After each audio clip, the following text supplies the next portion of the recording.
Assalamualaikum. Halo Mbak. Halo Mbak Afifah Mbak. Ica. Wah, ini dari tadi muter-muter cariin tempat Mbak. Aku boleh minta waktunya sebentar Oh, nggak, boleh. ngobrol-ngobrol? Boleh, mari kita ke sini Mbak. Oke.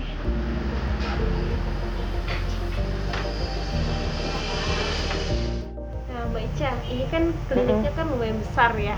Ini Mbak sendiri atau ada timnya juga nih? Saya sama suami, terus dibantu juga sama teman-teman juga yang lain, terus juga bareng sama ibu gitu. Oke, berarti ibunya juga basic akupuntur atau gimana nih? Enggak, ibu saya bidan, jadi klinik kita itu deketan doang, sebelahan gitu.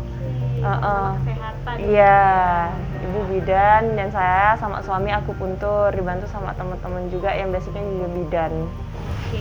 Nah kalau akupuntur sendiri kan yang mungkin orang awam sendiri mengenalnya treatment ya Mbak, treatment kesehatan. Sebenarnya akupuntur ini apakah didapatkan dari keahlian khusus ataukah memang ada sekolahnya nih Mbak? Iya, akupuntur ini kita sekolah di Poltekkes Solo waktu itu ngambil D4 kalau saya, kalau suami dia ngambil D3 akupuntur. Berarti memang ada Gitu. sekolahnya ya Memang Mbak ada ya? sekolahnya. Karena kita untuk mendapatkan izin dari DPMPTSP juga harus pakai ijazah soalnya. Berarti bukan hanya didapatkan dari keahlian khusus Bukan. otodidak, itu bukan ya Mbak ya? Bukan. Jadi memang harus ada background kesehatan tadi Benar. untuk bisa membuka klinik yang sekarang Mbak jalanin gitu. Benar. Ya. Terus tadi juga sempat menyinggung ternyata suaminya juga Akupuntur. akupuntur nih. Gimana sih kalian berdua gitu ya bisa dikatakan sama-sama punya basic yang sama untuk menjalankan bisnis yang sama nih? Kita di sini saya sama suami basicnya akupuntur, terus juga ada ibu saya itu basicnya bidan sama teman-teman juga yang lain yang basicnya bidan. Oke, berarti memang basicnya kesehatan ya. Benar. Bangun klinik bersama-sama gitu. Iya ya. benar. Nah, terus ini juga bersama suami. Nah, itu gimana nih? Karena kan ini sama-sama di bidang yang sama gitu kan. Bener. Ketika membangun bisnis pun juga bersama. Itu gimana sih kalian untuk bisa menjalankan bisnis ini? Jadi suami saya itu dulunya itu kakak tingkat saya. Oh, ternyata ya. Kakak tingkat itu memang ada nyatanya. Ada nyatanya. Gimana terus Mbak? Ya, jadi dia itu kakak tingkat saya dan kebetulan dia jauh lebih dulu lulus daripada saya untuk ngambil akupuntur dulu. Jadi kita dulu sekolah di Poltekkes Kemenkes Surakarta. Saya ngambil diploma 4 akupuntur dan suami saya itu D3 akupuntur. Gitu. Kebetulan punya visi misi yang sama, bikin klinik sama-sama.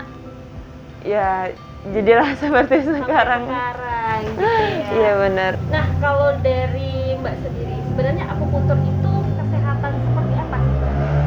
Akupuntur itu dia bergerak di kesehatan untuk rehabilitasi medik, terus bisa untuk pencegahan juga, terus dia juga bisa untuk meningkatkan kualitas hidup kita, terus untuk mengobati juga. Jadi kita itu treatmentnya, slogan kita itu kayak back to nature, jadi memang tanpa obat kan, karena wewenang yang memberikan obat dan lain-lain itu kan ada nakes tersendiri seperti dokter dan lain-lain. Kalau kita benar-benar akupuntur itu benar-benar cuma merangsang, penusukan yang dilakukan gunanya untuk merangsang tubuh kita supaya kualitas hidup kita jauh lebih baik, menyeimbangkan semuanya yang ada di tubuh kita. Jadi seperti itu.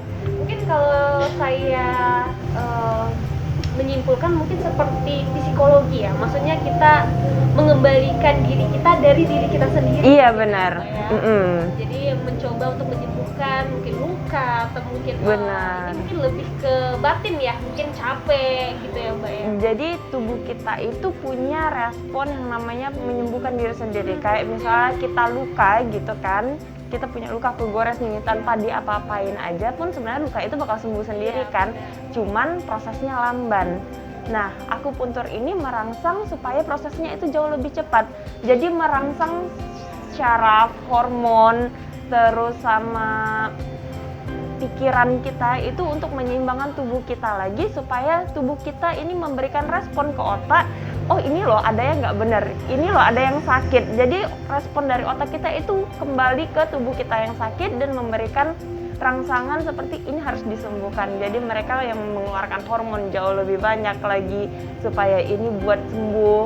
Mereka yang membuat sel-sel tubuh kita ini dan peredaran tubuh kita ini jadi lancar lagi. Jadi seperti itu akupuntur. Wah, perempuan tangguh. Bagaimana nih penjelasan dari Mbak Ica? Kayaknya panjang banget ya. Dan kalau dari Mbak Ica sendiri nih, ini kan kalau sudah menjelaskan udah pasti ya ilmunya udah luar biasa banget. Kenapa sih Mbak sampai memilih untuk menjadi seorang akupuntur? Karena kan mungkin masih awam ya, apalagi anak baru tamat SMA gitu memilih akupuntur. Kalau dulu itu sama ya, mungkin saya sama Mbak dulu awam juga untuk masalah akupuntur. Cuman karena ibu dari basicnya kesehatan, terus ibu juga ngerasa sekarang itu udah banyak loh orang yang nggak mau lagi minum obat. Iya. Orang sekarang makin hari itu makin pinter. Media zaman sekarang itu sudah memberikan edukasi yang jauh lebih pintar lagi gitu kan. Nah, efek samping obat itu juga udah banyak masyarakat yang tahu. Jadi kenapa enggak kita menjadi seseorang yang bisa mengobati orang lain tanpa efek samping yang banyak gitu. Jadi orang tua saya dulu menyarankan ya udah ambil akupuntur aja. Sekarang orang banyak kok yang udah pengen back to nature bahasanya kan, kembali ke zaman dahulu lagi, lebih kembali ke alam gitu kan. Jadi itulah alasan kenapa oh ya udah akhirnya saya kayak ikut deh saran dari orang tua kenapa harus ngambil akupuntur dan mengambil jurusan akupuntur. Bener. Nah, ketika menyelesaikan kuliah nih, kan kalau misalnya bidan atau dokter itu mereka sudah tahu arahnya kemana, mungkin ke rumah sakit, puskesmas dan sebagainya. Nah, kalau mungkin dari Mbaknya sendiri kan membuka klinik, bagaimana sih cara Mbak untuk bisa meyakinkan, apalagi nih mungkin masyarakat Provinsi Bengkulu bahwa akupuntur ini baik dan memang orang yang berkompeten akan hal itu, Mbak? Pertanyaan yang bagus ya Mbak ya. Ini yang menjadi tantangan kita di Bengkulu. Kalau di luar, orang itu sudah awam sekali dengan yang namanya akupuntur. Bahkan akupuntur pun masuk ke dalam salah satu sarana terapi, salah satu sarana untuk pasien itu berobat. Bahkan itu masuk di rumah sakit, akupuntur sudah ada poli sendiri. Bahkan ada beberapa di daerah itu yang sudah masuk ke puskesmas. Poli akupuntur di puskesmas itu sudah banyak sekali. Tapi karena keterbatasan kita juga di Bengkulu itu belum ada. Makanya tantangan kita di Bengkulu ini adalah memperkenalkan akupuntur. Itu yang harus kita edukasi lagi ke masyarakat kenapa kita tuh ada di sini. Terus kita juga merangkul teman-teman akupuntur yang lain untuk selalu bisa mengenalkan dengan masyarakat oh akupuntur ini termasuk medis juga loh gitu. Nah, dan bahkan di nakes-nakes lain pun banyak juga yang belum kenal akupuntur itu apa. Iya.